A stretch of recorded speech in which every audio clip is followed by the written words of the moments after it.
Artis terlibat prostitusi lakukan pemeriksaan kesehatan di RS Bayangkara Medan. Dua warga Serdang Bedagai positif COVID-19.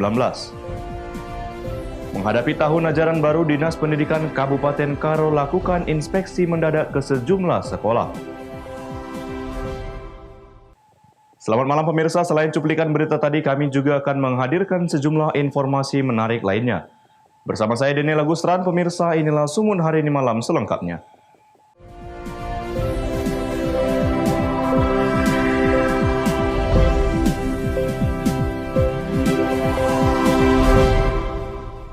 Pemirsa, setelah menjalani pemeriksaan intensif di Mapolrestabes Medan, artis selebgram dan juga model berinisial HH menjalani pemeriksaan kesehatan di Rumah Sakit Bayangkara Medan.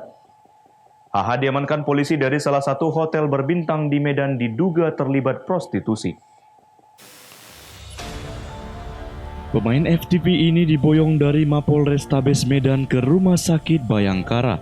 HH dikawal ketat oleh petugas kepolisian dari Unit Perempuan dan Perlindungan Anak. Mengenakan jilbab hitam dan baju putih, HH langsung masuk ke ruang pemeriksaan. HH diperiksa di rumah sakit karena sebelumnya dia mengeluh mual dan pusing saat pemeriksaan oleh polisi. Kapolrestabes Medan Kombes Riko Sunarko menyebut, selain pemeriksaan kesehatan umum, HH yang juga selebgram ini menjalani pemeriksaan COVID-19. Kemudian rencana sore hari ini akan kita laksanakan tes kesehatan. Setelah kemarin kita amankan, kita laksanakan tes kesehatan. Untuk sore hari ini kita cek lagi kesehatannya termasuk tes COVID. Sebelumnya, HH diamankan dari salah satu hotel berbintang di Medan Minggu malam. Saat diamankan, HH sedang berada di satu kamar dengan rekan laki-lakinya berinisial R. Polisi juga mengamankan satu kotak alat kontrasepsi, ATM, dan ponsel. HH dan dua orang lainnya hingga kini masih berstatus saksi. Polisi pun masih mendalami dugaan kasus prostitusi yang melibatkan artis tersebut. Daniel Pekuali melaporkan untuk Eva Rena TV.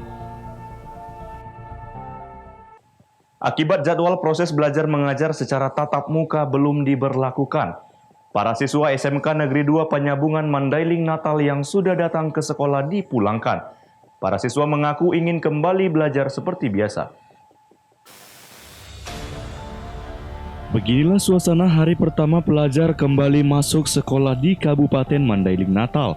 Mereka tampak semangat untuk melaksanakan proses belajar mengajar, walaupun terlihat banyak yang tidak menggunakan masker. Jadwal sekolah yang hingga kini belum jelas membuat siswa sekolah menengah kejuruan Negeri 2 Penyabungan Mandailing Natal kembali dipulangkan. Pemulangan siswa ini disebabkan belum adanya aturan pasti terkait proses belajar mengajar secara tatap muka. Walaupun wilayah Mandailing Natal masuk dalam zona hijau penyebaran virus COVID-19, namun pihak sekolah mengaku belum memberlakukan proses belajar mengajar tatap muka, seiring belum adanya aturan pasti dari Dinas Pendidikan Provinsi Sumatera Utara. Herman Hasibuan, Kepala Tata Usaha SMK Negeri 2 Penyabungan, mengimbau apabila sudah kembali normal belajar di sekolah, agar siswa-siswi datang dengan menggunakan masker dan mematuhi protokoler kesehatan. Dinas Pendidikan belajar mulai tanggal 17 Juli 2020. Jadi untuk hari ini sebenarnya udah belajar kita seperti biasa. Cuma karena ada pandemi COVID-19 ini, kita sebenarnya belum boleh tatap muka. Jadi untuk kelas 1 kami suruh pun datang ke sekolah sekedar pembagian kelas. Yang kedua mengambil nomor WA anak-anak biar tahu kita nanti pembagian grupnya untuk belajar dari. Terus ini enggak tatap muka memang hari ini mulai berlaku? Belum. Kan? Belum. Kalau tatap muka belum belajar, iya hari ini. Tatap muka belum. Sementara salah seorang siswa Mawada berharap bisa secepatnya kembali bersekolah. Jadi nggak tahu kapan mulai sekolah? Nggak tahu. Untuk hari ini disuruh pulang? Disuruh pulang cepat. Tapi katanya hari ini kan bisa di sekolah hari ini katanya cuma di kelas saja. Oh, bagi kelas saja. Jadi sampai kapan sekolahnya nggak? Belum tahu ya? Belum tahu, belum ada tanda dari Bapak. Maunya kapan? Maunya sih terusnya ini sekolah. Cepat ya? Udah bosan di rumah? Udah. Untuk siswa yang dinyatakan lulus seleksi dalam penerimaan peserta didik baru tahun ajaran 2020-2021, pihak sekolah kembali melakukan pendataan guna memastikan pembagian kelas siswa baru. Hendra Rangkuti melaporkan untuk Evarina TV.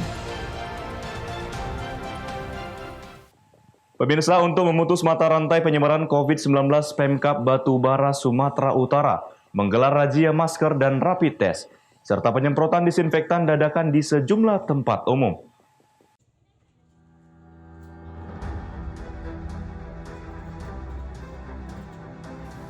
Razia masker digelar di Pasar Sore, Kecamatan Medang Deras, Kabupaten Batubara, Sumatera Utara, oleh Bupati Batubara bersama tim gugus tugas percepatan penanganan COVID-19 Batubara. Masih banyak ditemukan warga maupun pedagang yang tidak mengenakan masker.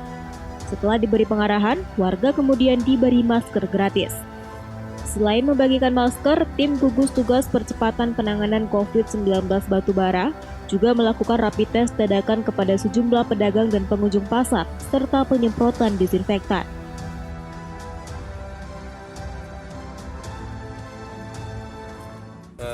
Memberikan masker dan melakukan tes, rapid test kepada masyarakat yang ada di sekitar Desa Lalang. Kenapa kita buat di sini? Karena Kecamatan Sesuka dan Medang Deras ini mengalami pertumbuhan yang terkonfirmasi positif corona sudah mencapai 21 dari total 29. Waktu 3 bulan ini drastis naik di Batubara. Dari mulai zona hijau menjadi zona kuning langsung ke merah. Saat ini jumlah kasus positif COVID-19 di Batubara telah menembus 29 kasus. Bupati Batubara mengimbau warga tetap mematuhi protokol kesehatan yang ditetapkan untuk mencegah penyebaran COVID-19. Taufik melaporkan untuk Evarina TV.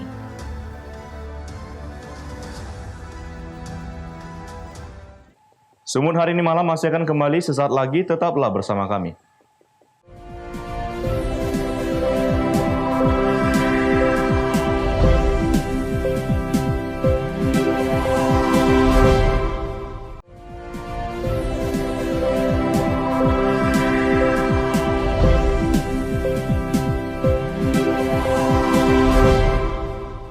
Terima kasih masih bersama kami, pemirsa. Jumlah pasien positif terpapar COVID-19 di Kabupaten Serdang Bedagai kembali bertambah 2 orang.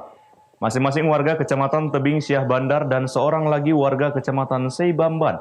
Sehingga per 13 Juli 2020 total keseluruhan mencapai 22 orang.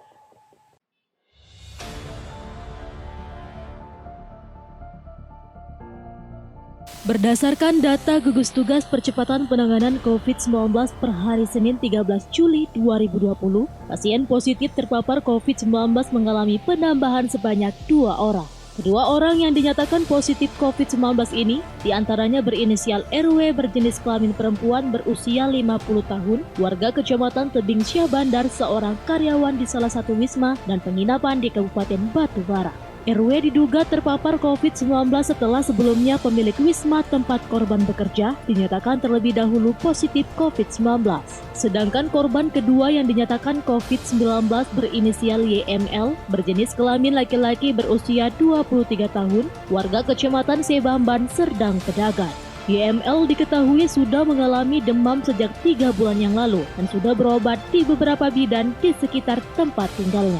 Tidak kunjung sembuh, kemudian pihak keluarga membawa korban ke rumah kerabatnya di kota Medan. Korban sempat dibawa ke rumah sakit di Medan. Hasil tes PCR yang dilakukan terhadap YML pada tanggal 11 Juli lalu, korban dinyatakan positif terpapar COVID-19.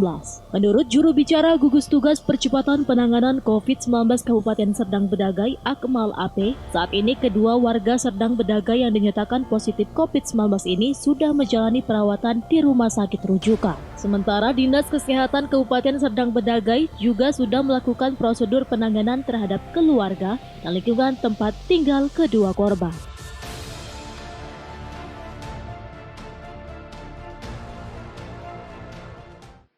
Ada tambahan kasus COVID-19 di Kabupaten Serdang Bedagai dari yang sebelumnya 20 menjadi 22, ada tambahan 2. Tambahan 2 ini itu adalah dengan inisial yang pertama RW. RW merupakan seorang perempuan berusia 50 tahun, domisili di Kecamatan Bening Sabandar. Yang kedua yaitu inisial YML, seorang laki-laki berusia 23 tahun, domisili di Kecamatan Sebambang, Kabupaten Sedang Bedagai. Kedua orang ini positif COVID-19 setelah dilakukan rujukan di rumah sakit rujukan di Sumatera Utara. Dengan tambahan sebanyak 2 orang yang dinyatakan positif COVID-19 di Kabupaten Serdang Bedagai, hingga saat ini total sudah ada sebanyak 22 orang yang dinyatakan positif terpapar COVID-19, dengan rincian sebanyak 14 orang sudah dinyatakan sehat dan sembuh, 1 orang meninggal dunia, serta 7 orang menjalani perawatan medis di rumah sakit rujukan. Abdul Malik melaporkan untuk Eva Rina TV. Penyidik Unit Pelayanan Perempuan dan Anak Satreskrim Polrestabes Medan hingga saat ini masih mendalami kasus dugaan prostitusi yang melibatkan artis FTV berinisial HH. Saat ini sudah ada 3 saksi yang diperiksa. Hingga saat ini penyidik Polrestabes Medan masih menetapkan status artis FTV berinisial HH sebagai saksi dalam dugaan prostitusi. Sejauh ini penyidik masih terus melakukan pendalaman terkait dugaan kasus tersebut dengan memeriksa 3 saksi yang diduga memiliki hubungan kuat dengan HH. Berdasarkan keterangan Kapolrestabes Medan, Kombes Pol Riko Sunarko menyebutkan, artis HH sendiri sejak diamankan ke Mapolrestabes Medan menjalani pemeriksaan secara maraton guna menggali berbagai keterangan yang dibutuhkan penyidik terkait dugaan prostitusi. Rencana sore atau malam ini kita akan adakan gelar untuk berkaitan dengan itu, sementara kami belum bisa sampaikan. Tadi disebutkan ada beberapa saksi yang diperiksa, Pak. Total ada berapa saksi yang kita periksa? Ada 3 yang kita periksa. Kalau untuk status HH ini sejauh ini apakah masih sebatas saksi atau status sudah? Sampai sekarang masih saksi, masih kita laksanakan pemeriksaan. Untuk orang yang mendatangkannya ke Kota Medan, jadi yang bersangkutan pengakuan awalnya adalah langsung berkomunikasi dengan temannya yang ada di Jakarta, kemudian rekannya yang ada di Jakarta, komunikasi dengan rekannya lagi yang ada di sini, di Medan, yang bersangkutan kemudian dijemput di bandara. Nah, sampai saat ini nanti kita kembangkan apa peran masing-masing temannya. Artis FTV berinisial HH ini diamankan Satreskrim Polrestabes Medan pada Minggu malam sekitar pukul 22 waktu Indonesia Barat dari salah satu kamar hotel berbintang 5 di Kota Medan, Sumatera Utara. Bersama wanita tersebut juga diamankan seorang pria berinisial AR yang diduga merupakan orang yang memesan foto model belia tersebut. Wahyu Pratama melaporkan untuk Eva Rina TV. Pelaku UMKM di Kabupaten Simalungun membuat pusat rumah oleh-oleh sebagai upaya menghidupkan kembali perekonomian dalam memasarkan produksinya di tengah pandemi COVID-19. Upaya ini didukung penuh oleh pemerintah Kabupaten Simalungun.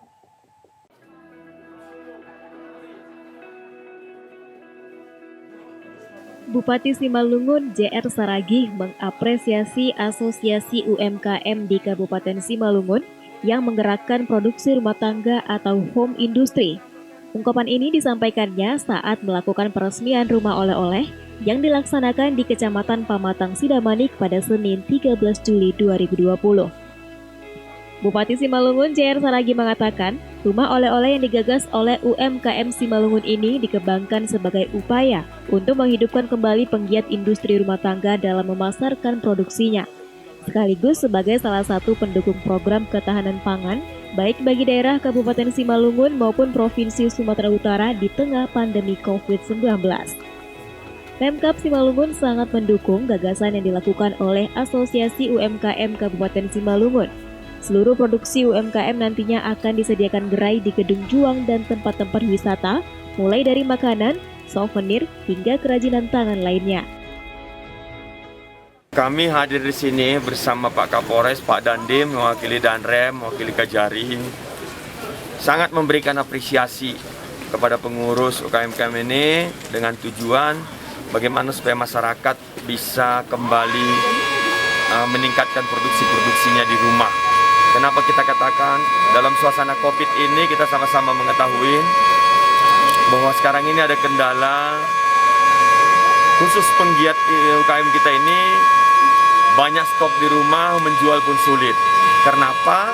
Karena selama ini kita sudah lockdown di rumah masing-masing. Tapi dengan anjuran Presiden ini, hidup normal ini pemerintah akan mendukung bagaimana untuk menghidupkan kembali supaya perekonomian masyarakat kita bisa tumbuh sesuai dengan instruksi Presiden.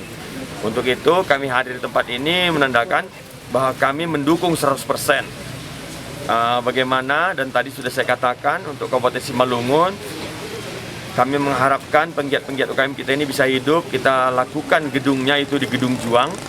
Nah, harapan kita nanti di situ ada penenun, ada kopi, ada kerupuk, dan setiap kegiatan-kegiatan pemerintah bisa kita beli di situ, dan itu yang kita lakukan untuk kegiatan-kegiatan itu. Jadi tidak lagi kita contohnya memesan ke Medan. Ternyata di sini ada.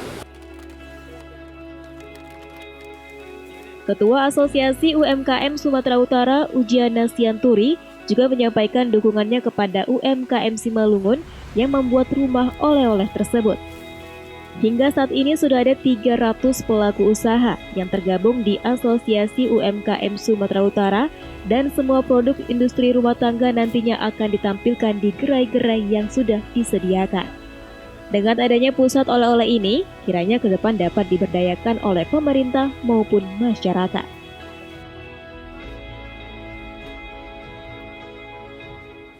Gagasan ini adalah datang dari UMKM Kabupaten Simalungun sendiri yang sudah bergabung di Asosiasi UMKM Sumatera Utara, sehingga di wilayah Simalungun ini dibuat pusat oleh-oleh khusus Kabupaten Simalungun. Apalagi saat ini UMKM sangat terpuruk. Jadi kita sangat mengharapkan dengan hadirnya pusat oleh-oleh yang ada di Kabupaten Simalungun ini supaya diberdayakan, khususnya para Pemkab belanja di tempat pusat oleh-oleh ini, jangan lagi keluar daerah membeli, supaya diberdayakan pusat oleh-oleh ini. Dosi Simarmata melaporkan untuk Eva Rina TV. Sumut hari ini malam masih akan kembali sesaat lagi, tetaplah bersama kami.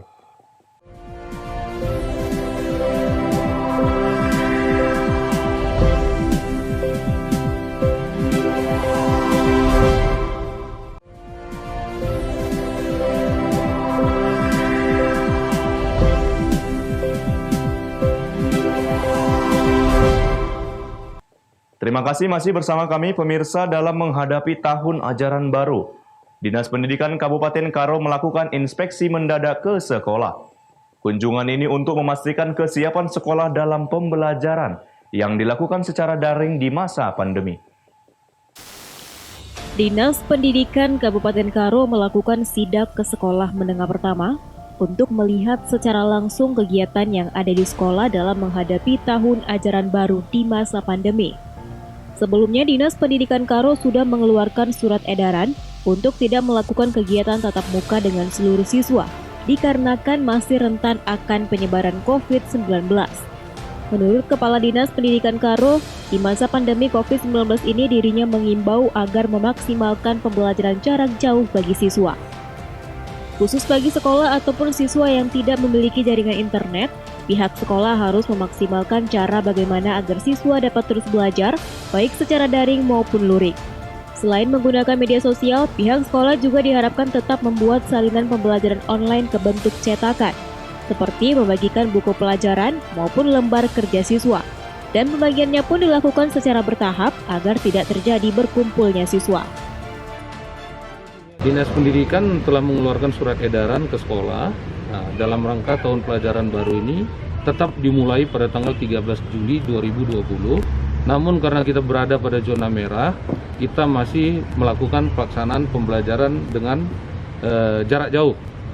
Nah, di samping itu kita juga sudah melalui surat edaran tersebut menyampaikan bahwa untuk pelaksanaan PLS atau pengenalan lingkungan sekolah itu dilakukan secara daring, di mana sekolah membuat jadwal, kemudian jadwal ini disampaikan kepada siswa, kemudian siswa dari rumah akan mengikuti pengenalan lingkungan sekolah yang antara lain di situ isinya nanti sekolah akan menerangkan visi misi sekolah, strategi pembelajaran semasa pandemi Covid, kemudian juga bagaimana metode-metode guru dalam penyampaian bahan ajar maupun proses pembelajaran selanjutnya. Diharapkan metode ini efektif membantu siswa yang menjalani tugas sekolah secara daring. Chandra Bukit melaporkan untuk Eva Rina TV. Pemirsa, bantuan sosial tunai di Nagori Pematang Silampuyang, Kecamatan Siantar, Kabupaten Simalungun kembali disalurkan. Dari 3 tahap penyaluran bantuan, sebanyak 100 warga mendapat bantuan sosial tunai dana desa.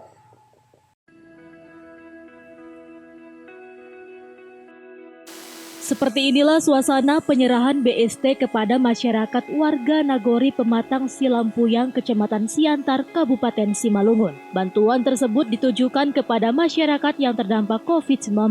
Dari 3 tahap penyaluran bantuan, untuk wilayah Nagori Pematang Silampuyang sebanyak 100 warga telah mendapat bantuan sosial tunai dana desa, sedangkan penerima sembako dari pemerintah Provinsi Sumatera Utara sebanyak 190 kepala keluarga dan 49 warga menerima bantuan sembako dari Pemkab Simalungun. Selain itu, pihak Nagori yang dipimpin langsung Kepala Desa German Sijabat turun langsung memonitor rumah-rumah warga guna menanyakan keluhan warga, terutama warga yang sedang mengalami sakit. Penanggulangan COVID ada itu 2 macam, Pak. Satu BLTDD itu mencapai jumlah penduduk yang penerima 100 kakak, dan juga ada dari sembako dari tingkat provinsi ada 190 kakak, Pak, dan juga ada sembako dari tingkat 2 kabupaten ada 49. Dengan adanya perhatian pemerintahan pusat hingga desa, tentunya harapan pemerintah masyarakat dapat semakin produktif dan tetap mematuhi protokol kesehatan. Jo Ambarita melaporkan untuk Eva Rina TV.